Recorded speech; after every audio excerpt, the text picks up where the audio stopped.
Hey guys, welcome back to the Art of Natural Beauty, episode number 5. And I've been thinking a little bit lately about talking into this lens here.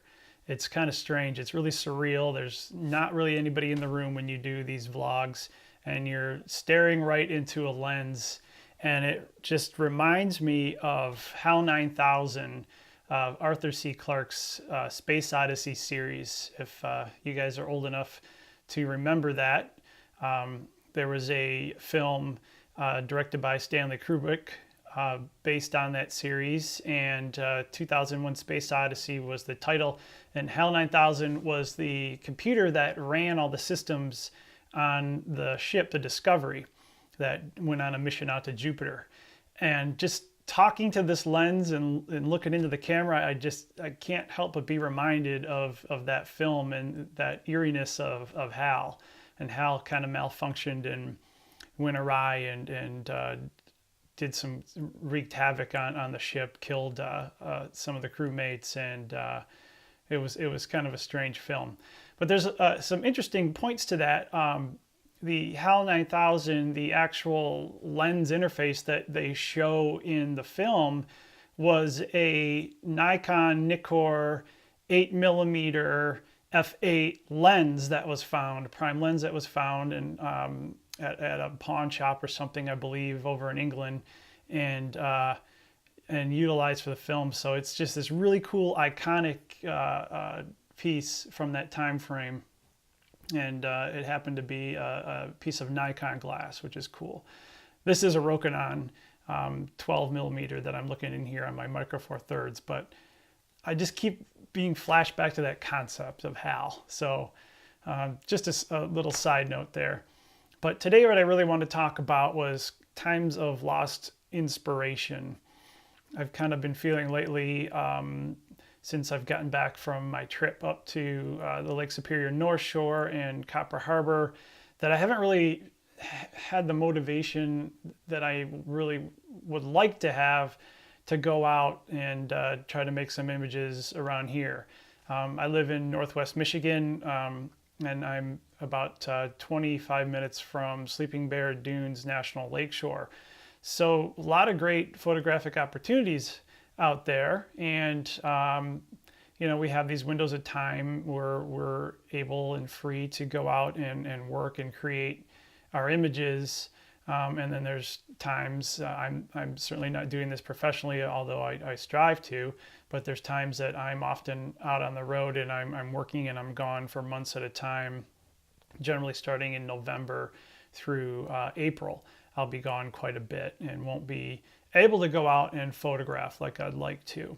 So I kind of feel faced sometimes with this burning feeling that I need to go out and I need to try to produce work and take advantage of the time that I have.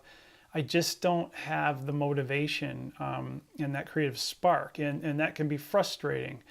As an artist, I think we feel that we need to continue to be creative and continue to be out making new images or building new pieces or paintings or writing or creating films in order to feel that we're still relevant and viable as an artist. And we feel that, I don't have that spark. Is it going to return? When am I going to, feel those juices flowing again? And it's frustrating. And, I think that we need these times when you reflect on it. These are kind of like moments of sleep versus moments of being awake during the day, wakefulness. These are kind of times that we need to take to recharge, refresh, just not think about creating and just get lost in other aspects and other interests, because we need that time to kind of rejuvenate, our creative engines and restart those engines. When we're faced with creative dormancy and it seems like a lot of times we are on the verge of a creative breakthrough.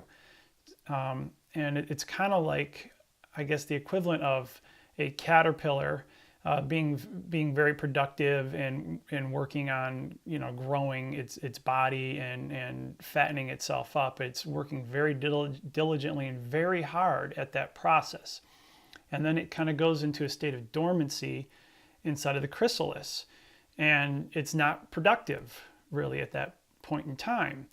But all the while it's resting, it's rejuvenating itself for a new creative breakthrough, to take on a new change and a new direction, and kind of grow as a life form, and it emerges as a extremely beautiful butterfly, with just new rejuvenated forms, and it goes off and lives a completely, has a transformation, I guess, in the process of his life. And so I guess these times of dormancy for us as artists could also be viewed as a time of personal growth and transformation within. So when we get to the point where we feel the spark ignite again and the juices ignite, we're not creating the same way we were before. We're looking at things with fresh eyes. We're approaching things with new ideas, new thought processes, and we're able to create new work and elevate the process of creativity for ourselves. So it's not uncommon. It happens to everyone. It's the ebb and flow of life, and in these points of downtime, there's always a reason for them. Our bodies, our minds just need that rest, and they're telling us that this is the time that we need to kind of step away. And when the juices flow again, we'll be awakened, and we'll know when it's time to get back into action. If we try to push and force the issue, force ourselves to be creative, oftentimes we just fall flat, and we separate ourselves or create more distance from the ability to create and have that creative juice flow naturally. And so it's a very important step. It's like the yin and the yang, the light and the dark of the process of life, and everything kind of flows through these times.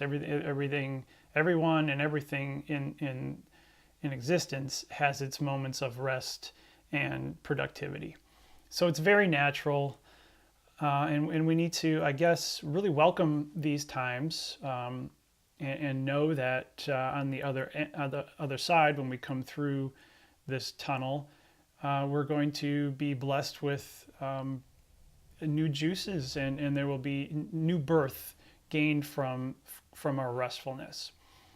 And I guess that also applies to working on images. And you may go off, and you may be on a trip, and you may expose make a bunch of exposures on film or digital, and come back and have high expectations for these images, have preconceived notions and thoughts for how you want to proceed in the digital darkroom and processing these images.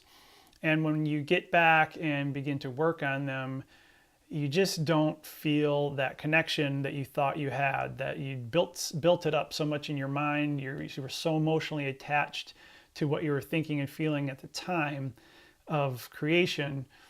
But when you get back and you actually begin to try to work on them, it just doesn't flow, and you feel like you're forcing the issue. And again, this is a time for you to set that work aside and let some time, some distance come between you and that work. And then take a look at it, 1-2 months, a year down the road, even if it takes that long, to really view those pieces, I guess, with some separation and not having that emotional attachment and expectation that you had. You free yourself up to look at things in different ways, and try new things that you may not have wanted to or thought of doing when you initially got the images back to work on them. Perhaps it's, a direction in doing something you haven't done before with your work. Perhaps this work just seems to need to be maybe desaturated and have the color taken out of it, or the tones need to be pushed farther than you would normally push them to create just a new look, a new atmosphere, maybe pushing the tones towards the right and really being on the verge of somewhat of an overexposed image versus a maybe more contrasty, darker image, something more flat. But all these different thoughts may not come to you when you have such an emotional attachment and expectation for the work. So distance from all things is a good thing, and it should be something that we welcome into our creative processes and into what we do as artists. So that's really kind of, I guess, what I wanted to talk about today. Not really a long episode here, but again, as I've been faced with a little bit of frustration of feeling the need to go out and continue to create work and not really feeling motivated to do so, I need to honor that, and the time will come when I feel that I'm ready to get back out and work at it. Same as with the images that I brought back. I shot 3 rolls of 120 film on my trip up to the North Shore of Lake Superior, Minnesota, and Copper Harbor. And when I first reviewed them, I was initially not very pleased. I looked at them again and rediscovered, some things I hadn't seen. I haven't had any of that film scanned yet, but I've set aside probably about 8 or so images that I want to work on. Probably won't happen until maybe December, where I even get some of that work scanned. So at that point, I'll have quite a bit of distance from when they were conceived of and actually the exposures were made. And I will have a completely different approach to how I continue to hone those images, work on them in the digital darkroom and give them birth and bring them into the gallery and share them with others and eventually print them. So don't let the frustrations bring you down. Don't let the lack of creative flow bring you down. Honor that. Recognize that is a time that you need for yourself to create some distance from the creative process, and as a growth period for you. And know that there will always be an ebb and flow, and that those juices will in fact return. And when they do, again, you may have realized at that point that you are no longer thinking and working like a caterpillar. You're now working and seeing things as a butterfly. And so with that said, thanks for enjoying the Art of Natural Beauty. And until next time, thank you for watching. If you like the content of this channel or my large and medium format landscape photography and would like to contribute to my endeavors, you can do so by heading over to jasonrobertjones.com/patron and clicking on the link. Or you could click on the Patreon link in the banner above on this channel.